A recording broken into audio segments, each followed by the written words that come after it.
Hello, I'm Tim Harris. This is Julie Harris, and this is Real Estate Coaching Radio. That's right. So make sure that you hit the subscribe button so you won't miss any future episodes. Thanks again for popping by. Hit that like button, and don't forget to leave your comments and questions so we can get right back with you. We will. Thank you for continuing to make our podcast, Real Estate Coaching Radio, the #1 listened to podcast for real estate professionals in at least the United States. And let us know what you think about this video. Leave your comments below. Thank you.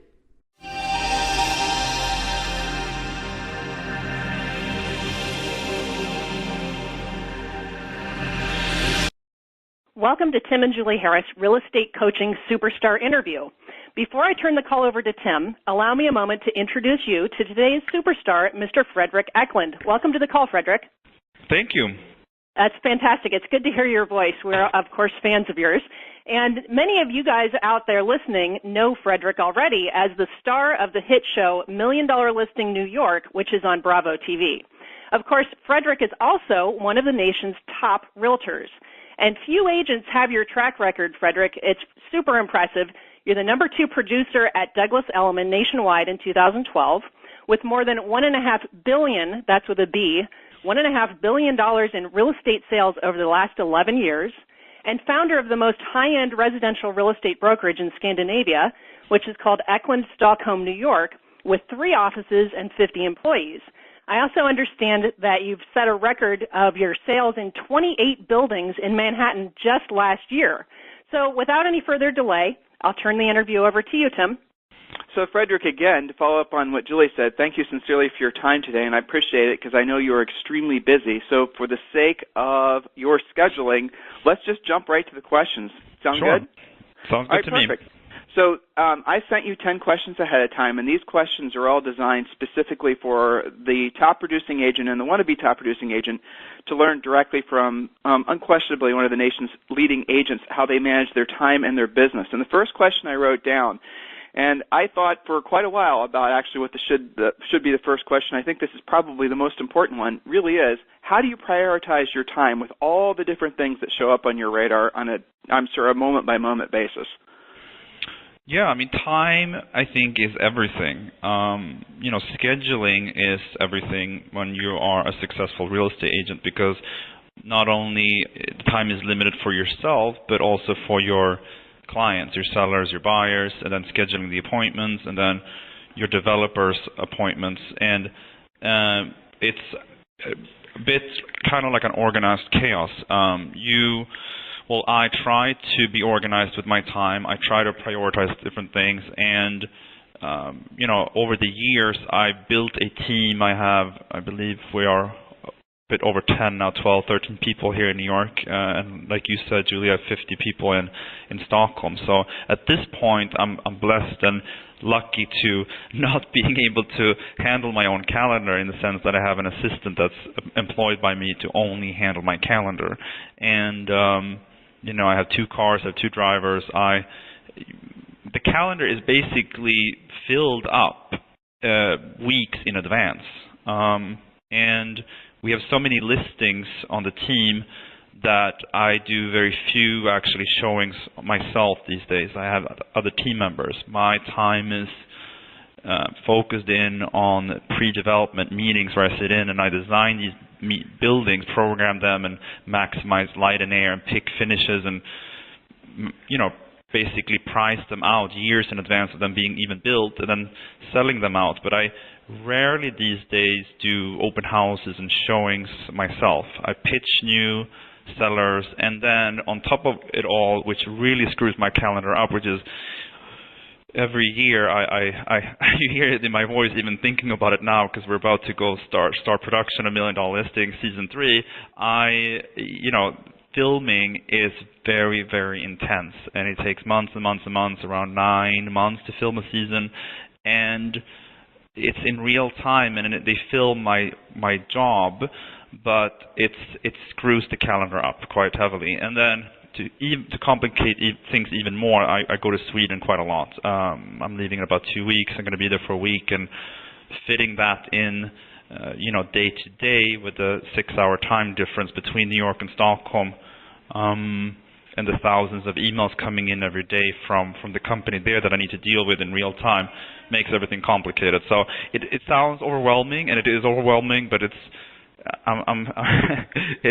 a good overwhelming feeling, and it's something that I obviously chosen and worked hard for many years, and I'm finally here to kind of enjoy it. So yeah, I guess that's a complicated answer to an easy question. Well, what I heard, though, is you're prioritizing your time specifically around the things that are going to have the biggest impact on your business. That's what I heard you say. And everything else you figured out how to delegate, basically.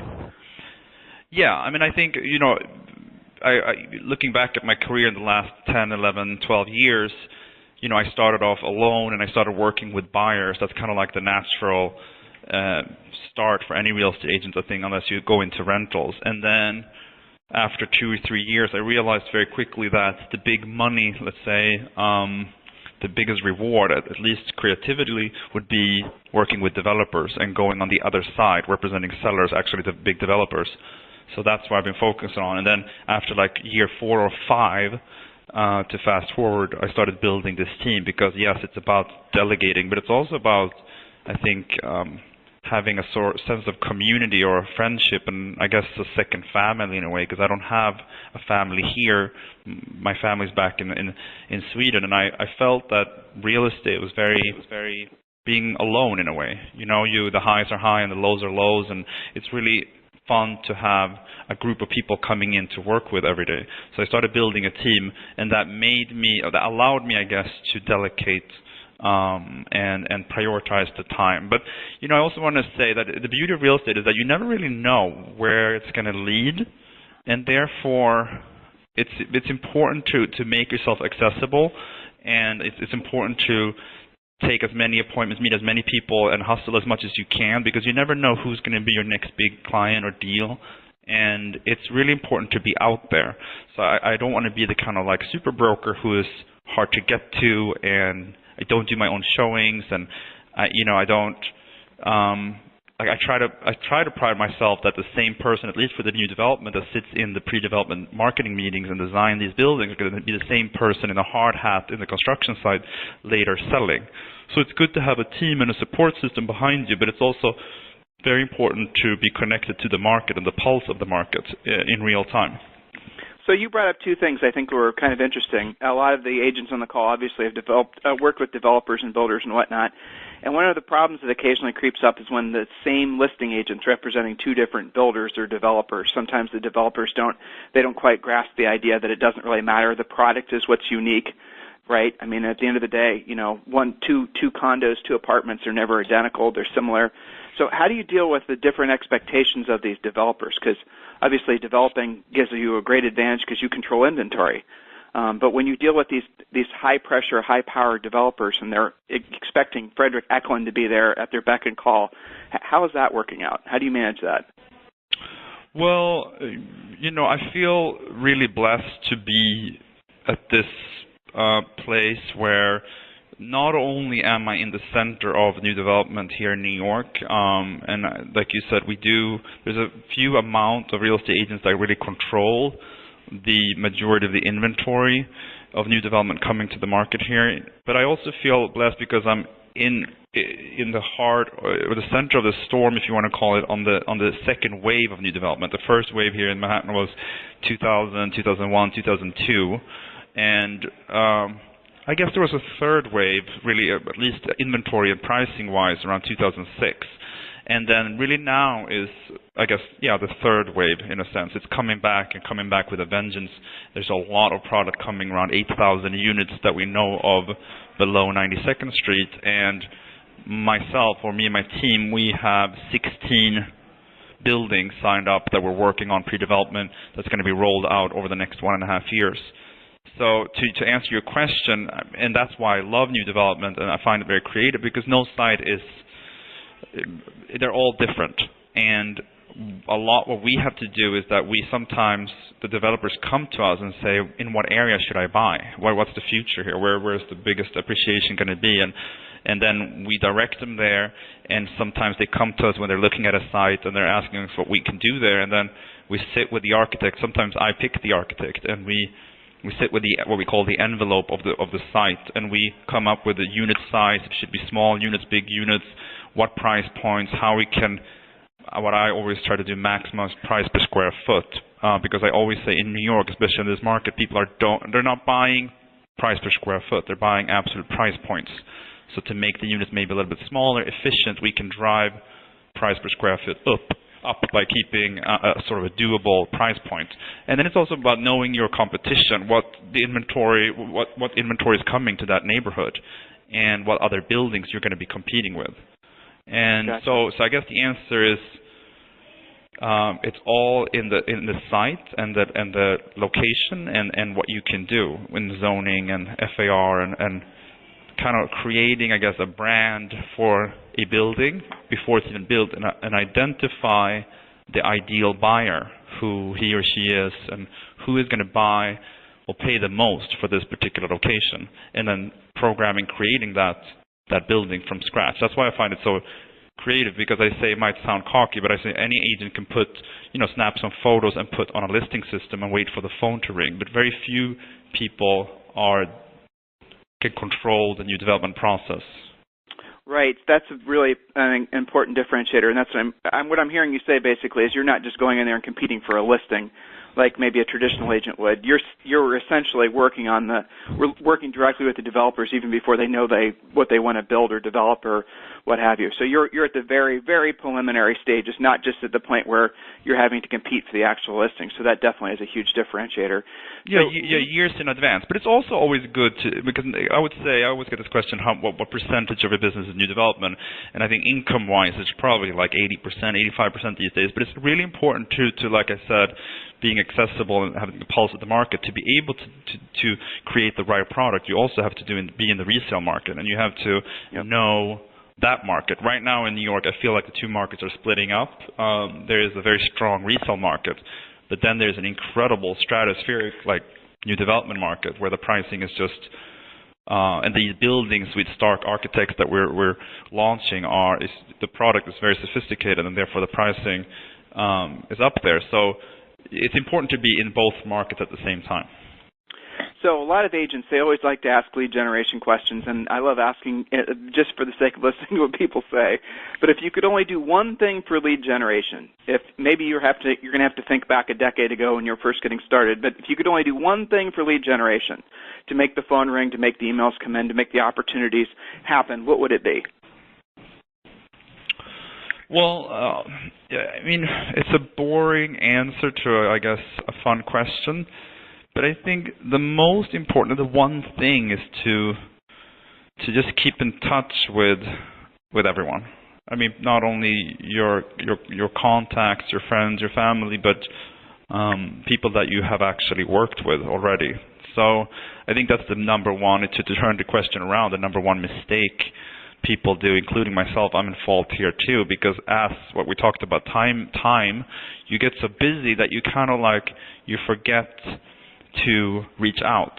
And when you don't reach out, somebody else will reach out, your competition. And it's all about keeping in touch and reminding them that you're there and that you are interested and loving them and you want to work with them and you are excited. And if you don't, you'll be forgotten. So I think that's one thing. I used to, when I had more time and I had less business, I used to go through my contact in Outlook, which has obviously thousands of people in there, and I used to take one letter starting with A per week, or try to call and email every single solitary person starting with an A, and then I did B and so forth, and really worked through that. And it's amazing how much business you can get just by looking inside your contact list instead of trying to get new. Everyone talks about new, of course. But, in New York City, half of the people that we meet on the street own, half of the people rent. So half of the people, in effect, that you already have been in contact with, that you already know, that they own. They are looking, or the other half maybe is looking to own. So, and I think also to add on to that, you should always ask for new business. If you don't ask, then you're not going to get it. Ask for referrals. Ask for more all the time. How do you do it? How do you specifically ask? Well, I'm very straightforward. I'm very Swedish in that sense, maybe. I just ask. I know that I'm really good at what I do, and I'm not ashamed of that, and I'm the best, and you should use me. So. Well, you just said it. I mean, the reason that most agents don't ask is because they don't have your confidence. They don't really actually feel like, they are the best person for the job, whereas psychologically you're on the other side of that. So obviously you're the best person, and why the heck wouldn't you want to use me? It's the mindset. So I appreciate that. So we talked about scheduling a second ago. I'm curious, daily minimum standards for yourself. Do you have any daily minimum things that you do that every single day is going to happen no matter what, business-wise, of course? No, I think that's difficult. I mean, at least for me to have daily, because no, I have monthly. I mean, the daily is more like my life in the sense of like I want to go to the gym every day. I want to try to get 7 hours of sleep or more, and those, because I always say the race is so long. I'm only 30. Well, I feel like older, but I'm only 36, and my career. Although I've been in real estate for 11 years now, I feel like it's just beginning, and the most exciting stuff is ahead. But I know that the race is very long. So if you want to be truly successful, you got to work on those aspects, and maybe we'll talk about that later in the call. But the balance of it all, if there is balance. So, but the monthly, the more business-related goals is like my business partner and I, John, we have this goal that we always want to hit around $25 million in closed sales every month. And if we don't do that, we get very nervous because, which is something I love about real estate. It's scary, but I love it. You're never cooler or better than your last deal, or in this case, your last month. So you get very high on the feeling that, wow, we broke a record, or like in the month of July, we set our personal record, which is $82 million in sales in 1 month for the team here. And it was an amazing month. But then August came, which was a slow month for us because everybody was away, basically. I was away, too, a little bit. And I think we ended up around 18 million, which was a bad month for us. And all of that warmth from July was forgotten. And, so I think, yeah, those are the goals. We try to monitor that really well. When we submit the deals to our manager or to the office here every month, we look over those numbers carefully, and we try to evaluate why we didn't do well or why we did exceptionally well, like July. Well, you mentioned the life balance question. Let's just ask that next, because I'm sure there's a lot of people that are really curious how you're going to respond to that. So having balance in life, Frederik, is that an admirable goal, or is it a myth? No, I think it is. It can be done. I feel like I'm slowly getting there. And I will be the first one to admit that I have had none, which is not doable for in long term. Short term, you can do that, especially when I started the company in Sweden. People told me I was nuts, and that how are you going to run a company that, well, first of all, it doesn't even exist. How are you going to start and then run a company on the other side of the world, basically, in a different time zone? You're not even licensed in Sweden, which I'm still not, because it takes about 3 years to get a real estate license. I'm just the owner of the company, a market that you don't really know because you've been living in New York for so many years. And I just had this gut feeling that I was going to be able to do it, but it was a lot of hard work, and I had to go there almost every 3 weeks, sitting on a plane. And then I didn't really, I slept a little bit on the planes, and I went straight to the office, and I worked all day, and it was very, very intense in the beginning, like every newly startup is, I guess, the first couple of years.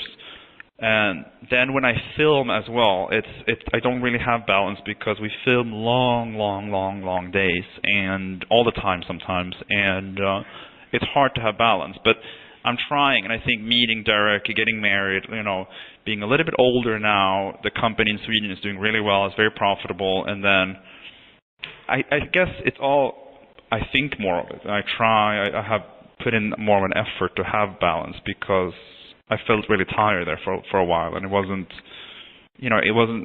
working out. Because at this level, I feel I owe it to myself and to my clients and my developers, and maybe this sounds stupid, but even to the viewers of the show.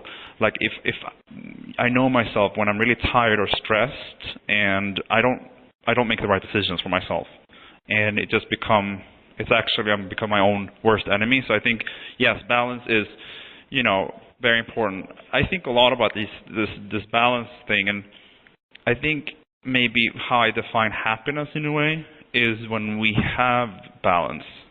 But only when we really have balance, because if you're not balanced, you're not happy. So I see life almost like a pie with different pieces of the pie, with your love life and your professional life and your health and vacation, family. I mean, there's a lot of pieces to that pie, and for everyone, one piece of the pie is usually much bigger than the other. Let's say it's work, or if you're on vacation, maybe there's no work and you feel imbalanced because you're missing work. And only really when all those pieces of the pie are the same size, which is basically just a glimpse here and there, a second here and there, you feel that, wow, balance. That's when at least I'm truly happy. So, and then you kind of like go between balance and imbalance, and you try to keep that balance, which is difficult. Well, it sounds like what you're talking about is a lot what not to go on the spiritual side here, but what a lot of people talk about in terms of becoming, essentially enlightened. As you go through the stages of life, you essentially are exposed to different priorities. In other words, if you're at the stage you're in life where you are now, it's obviously prioritized around career and earning money and, building a long-term legacy and whatever else it is that's motivating you. And then as you get older, maybe your priorities shift towards, some of the other categories of life. And that's kind of what the old, spiritual folks would always say, that you should be focusing on this when you're in your 30s and your 40s, and really in your 50s, you should be focusing on what you're focusing on. And the older you get, the more you should focus on the spiritual aspect. So I think you've got pretty much figured out, Frederik, if you don't mind me saying, from a coach's perspective. So looking back at the start of your real estate career when you were a new agent, what would you have spent more time on? This is actually a question that I had a student want me to ask you. So in essence, what they wanted to know is, if you had, looking back, essentially, what were the mistakes you made, basically things you shouldn't have been spending time on, and in retrospect, what would be the things you would spend more time on? And remember, we've got agents that are, they're probably, some of them are selling 50 homes a year, 100 homes a year, 200 homes a year. And for the most part, they're always wondering, well, okay, so, here's this guy that's at the top of the mountain, or at least he's quickly climbing the mountain. If he's looking back down the mountain, I wonder what he would have preferred he had spent less time doing as he was climbing and more time doing as he was climbing. Well, I understand the question. I just don't like to look at life like that there are mistakes. I know that sounds quirky, and don't misunderstand what I'm saying, that I've done everything perfectly, because I haven't. But, I am who I am because I did what I did, and all these experiences and the failures, if you want to call them the failures, they weren't obviously failures, because as long as maybe it's about exactly that. When you fail, you choose to look at it as a non-failure and try to learn from it. But yeah, of course, to try to help and inspire people, who are starting their career, maybe, should I have started on a team earlier? Probably, because like in the very beginning, I didn't know anything. I didn't even know the streets of New York. I didn't know the neighborhoods. I hardly knew the language. Well, I knew English, but I wasn't, and sitting around a top team, and just listening to them, having them guide you, because you can't learn these things in school, I always say, to the ups and the downs, and when a deal goes sour, how you repair it, and how you present yourself, all that stuff you can really only learn in a team, in an environment where many different players are, and you take the best of each and every person on the team, and you make your own soup, sort of speak. And I was all alone. The first, I would say, at least a year, I just sat in front of my computer. I had no clients. I tried to read as many trade magazines online as possible, and I went to open houses, other agents' open houses, and I used to search the top most expensive listings in my area, and I went to those open houses, and I scanned sort of those agents and try to see why are these people successful? Do they dress? Do they talk a certain way? What is it about? Can I see a pattern? Can I make myself, like them while keeping my integrity and being myself, of course? But I was alone for a long time, and then, yeah, like I explained, after a few years there, I started my own team. But I think you will learn much quicker if you right away get on a team. Yeah, that makes perfect sense. And I love what you said about failure, by the way. And one of the things we say is it's too soon to tell, right? So don't label anything a failure because it's really too soon to tell where the lesson lies. It could be weeks, months, years later that you really understand why you experienced that, what other people would have labeled as a failure. So I really appreciate that. But I think also that it comes with a little bit of experience. But I think also going back, sorry I keep talking about a team so much, but my business partner John, we made a commitment to each other many years ago that we were going to laugh a lot. Such a simple commitment, and it's hard to live up to, but we do have a lot of fun. And I think that this industry is not that glamorous, and it's a lot of hard work, and it's a lot of screaming and shouting and fighting. I feel like, not with your fists, but especially in New York, it's a very competitive, fast-paced, and unless you try to have fun, and I hope that shows on the show too, because I am really quirky and my high kicking, and I'm like always having fun, even in scene, I guess, but in real, every day I try to make myself laugh. And I guess my point is that when you fail, like I'm able to laugh at it. Yeah, not always, but most of the time. You gotta, because it's like otherwise you would drive yourself nuts. And that this industry is up and down. And that absolutely comes over on the TV show, by the way. I'm glad. Yeah. So what are the biggest misconceptions that people have about a top producing agent, or if you'd like to change that to you, whichever way you'd want to answer that question, but what is the biggest misconceptions that you sense that people have about a top producing agent, or really about anybody successful, or about you specifically?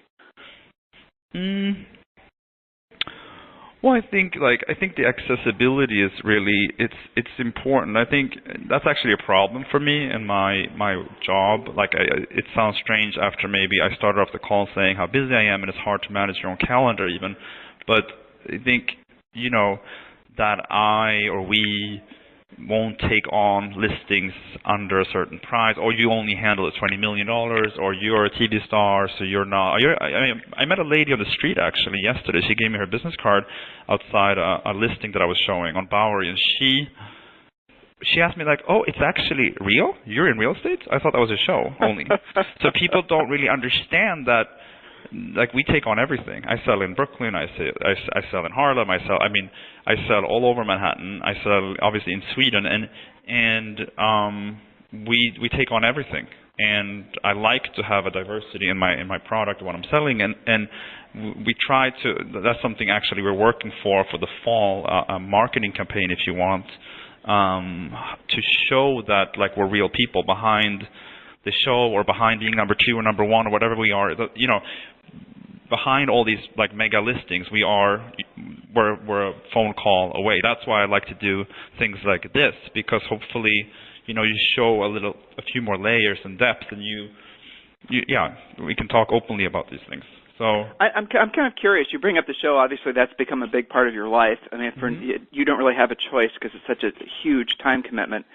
What effect has that had, a net positive or a net negative effect on your business? It seems like a stupid question, but I'm curious about the answer. No, it definitely helped my business a lot.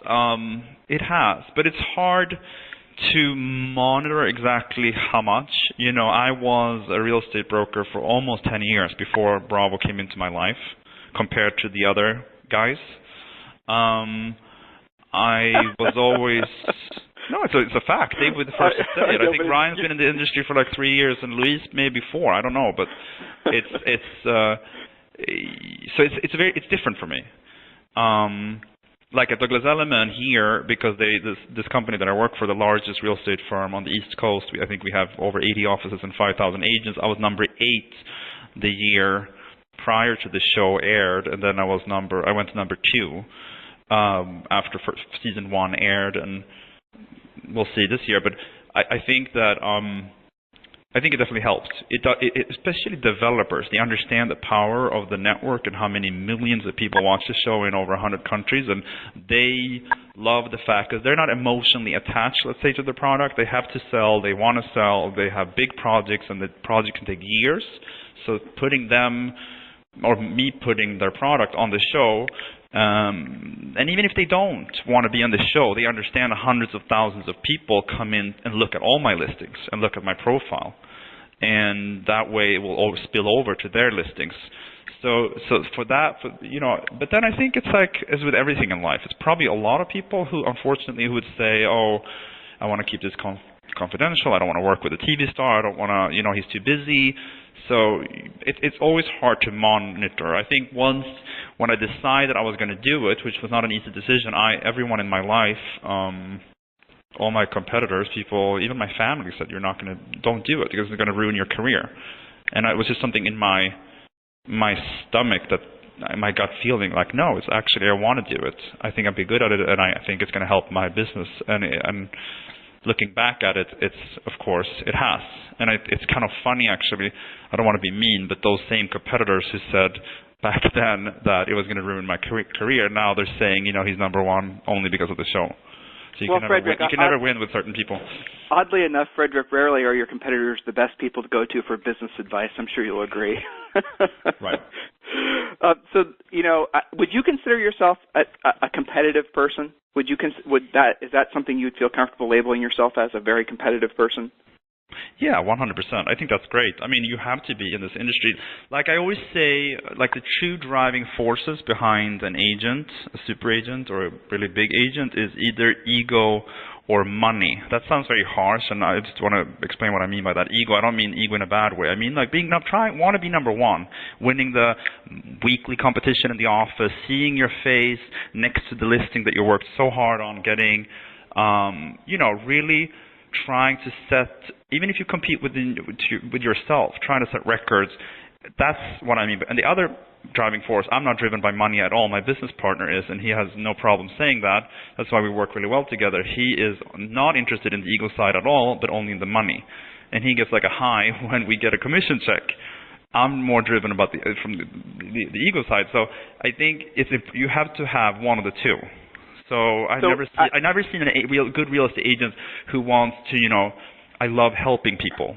That's a really honorable and great side, but it's not going to make you, unfortunately, I'm just telling the truth here, a super agent, because it's a really tough business, and you have to every morning jump out of your bed if you want to become like a top, and you have to have some sort of almost internal power plant of energy and drive, and I only see it in those two forces. See it, people that are driven by money or people driven by ego. I have to say, Frederik, you're shockingly introspective, knowing yourself well enough to know that your ego is what's motivating you. But I'm going to also suggest I don't really sense much ego on this call. I've really sensed but that's why I said I'm not meaning ego in a bad way, saying I'm the best in the world or the biggest in the world. It's more like I've been trying to look back in my childhood or wherever I grew up. Why am I so competitive?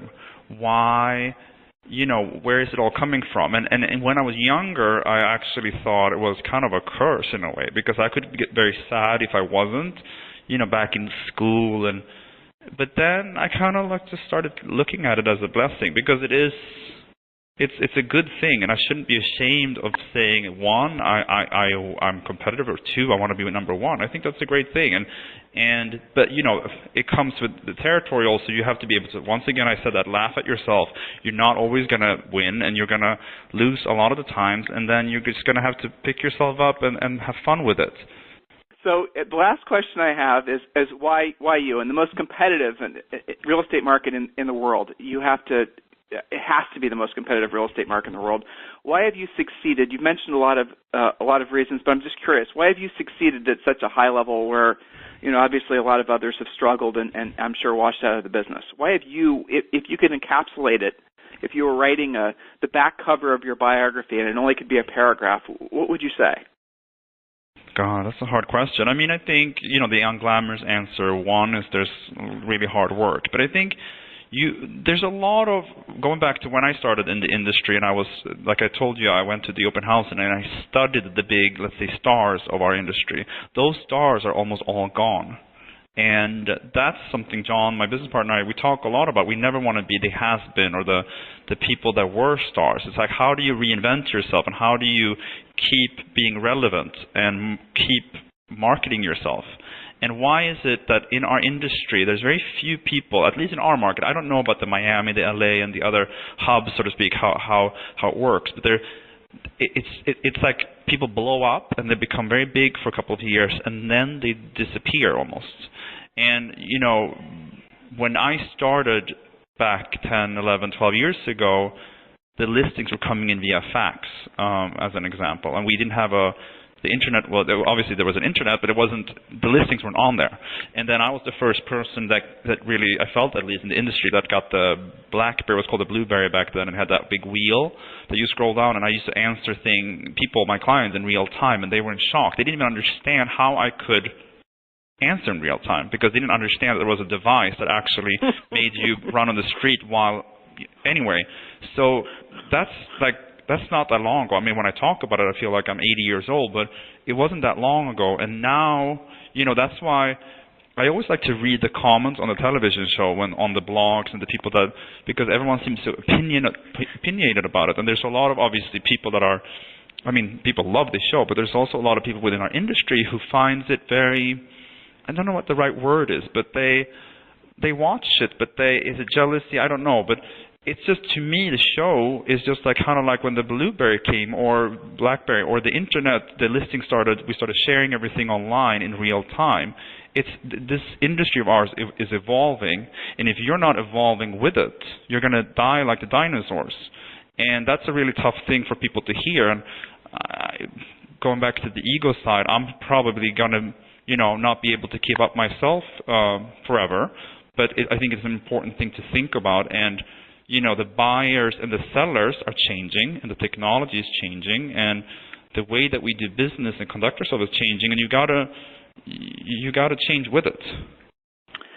You know, Frederik, that you sort of posed a great question, and you answered it very eloquently. I'm kind of curious, what is driving you right now? You mentioned ego, and you also, and I love the fact that you mentioned the fact that there's so many agents that are essentially, they're shooting stars. They've had 2 or 3 really fantastic years, and I certainly have seen that happen. A lot of agents that were, you know, had their own private jets and you name it during the bubble, they're gone.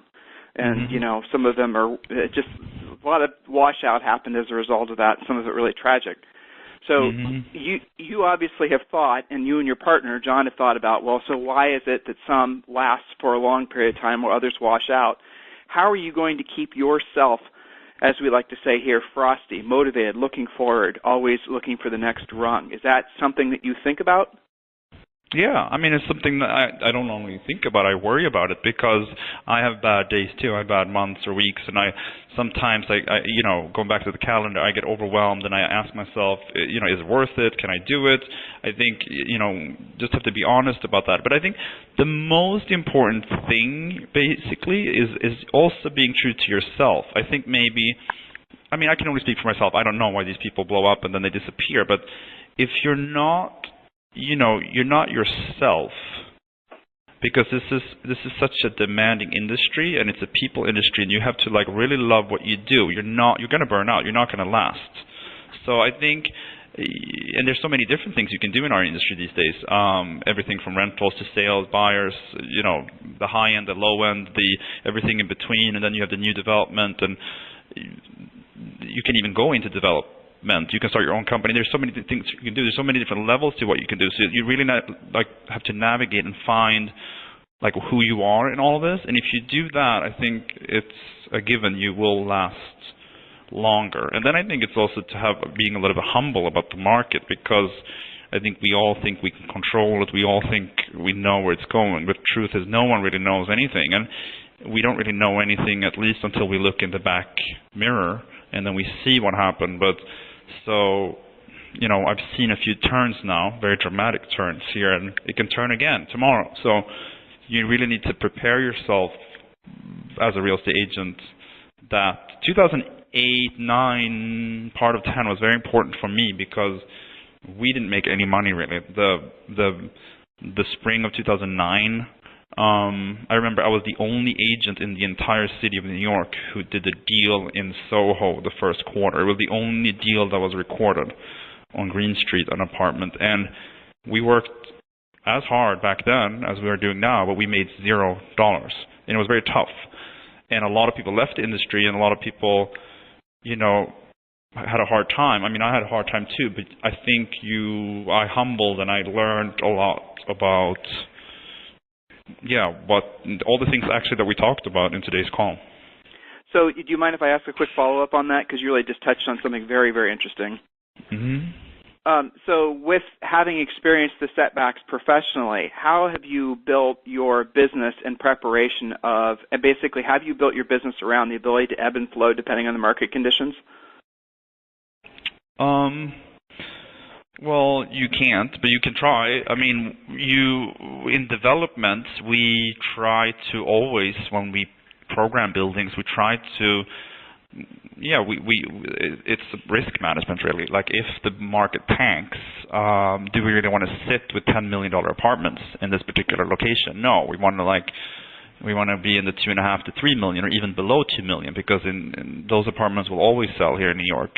Maybe that sounds crazy to people anywhere else, but that below 2 million is very inexpensive here. So we're talking, and then in the resale business, you have to be relevant. You just have to stay. You have to really stay. I guess save money too. I mean, in a way, so you're prepared. And then I think it's also, I talk a lot about these things with my brokers in Sweden and try to give them inspiration and inject energy into their heads, because we have to also acknowledge what this is, this industry. It is cyclical, going up and down, and you can't just choose to only take the good. You have to take the good with the bad. And I think that real estate agents, myself included, we always complain. It's like we're never ever happy. And when the market's good, it's too good because I'm in a bidding war and I lose out, or there's no inventory, I can't find anything. And then when it's bad, I'm not making any money. And it's like, you have to it's almost like I want to draw it on a piece of paper, the ups and the downs over many, many years. And if you can't take all of it, then don't take any of it. Then just get out. Nationally, I'm sure you've heard this and read this and know this, but nationally, real estate has a tendency to go in 7-year cycles, and we're just coming to the end nationally. Certainly not in your market. Your market's on a wholly different thing, but nationally, we're coming at the end of a 7-year downward, cycle, and we're just at the beginning stages of a 7-year upward cycle. So, sounds good to me. Yeah, exactly. Is there anything else you'd like to say to all the listeners out there? There's going to be eventually tens of thousands of folks listening to this interview. Anything you'd like to pass along? No, I think I feel it's very rewarding to do something like this, because I feel like whenever we didn't talk about the PR of what stay relevant. I work a lot with PR, and I have my own PR company, and pushing through and becoming, getting myself on the show. And those are all. Frederik, talk about it. I promise you that they want to know. Well, that's my point. Those are all business decisions. Right. Those, I almost every day I'm in the press here, and yes, it's related to that ego discussion and vanity. And I think it's fun and it's hilarious, but it's a lot of hard work behind that, and to build that in the press. So I guess why I'm bringing that up is I find this particular forum very rewarding, because in the press, they edit you down, and it's like you can become very one-dimensional when you do bigger pieces. So here, hopefully, people will understand that it humanizes, I guess, hopefully me as a real estate agent. So I want to thank you and everyone who's listening. I mean, the show is so amazing, and I feel like I sigh, and I feel like I say here on this interview that it's so much work. It's so incredibly rewarding, not only to film it, because I'm so crazy. I get a high in front of the camera, and I go crazy, and I just love it. But it's also so amazingly rewarding to get all these emails and thousands of people telling you that you inspire people, and they actually watch the show to learn from me or the way that I do business. And I find that I want to do more of those things. And I told the producers that's the one thing that I never ever expected, that people would actually get inspired. So that's really I'm very happy about that. We have other coaching clients, Frederik, and other superstars that are on the Selling LA show. We have some folks that do HGTV stuff and things like that. We haven't sought those people out. They just have, we've been lucky enough to coach a lot of them. And you brought up something, and I'm sure a lot of people are going to ask this. So if you don't, how did you get yourself on the show? How did that happen? Sorry, I just got an email here. Well, it's a funny story actually. I haven't told a lot of people that, but this was like 6 years ago. I thought I should be on television, and I thought it would be really good for my business, right? So I hired a production company, a friend of mine, small company, and I put a pilot together called The $1 Billion Broker. I have it still, and it's the funniest thing in the world because I'm really young and I'm really crazy and I'm flying around a helicopter and I'm showing people apartments and I'm really quirky and insane. Anyway, it's like a 12-minute pilot.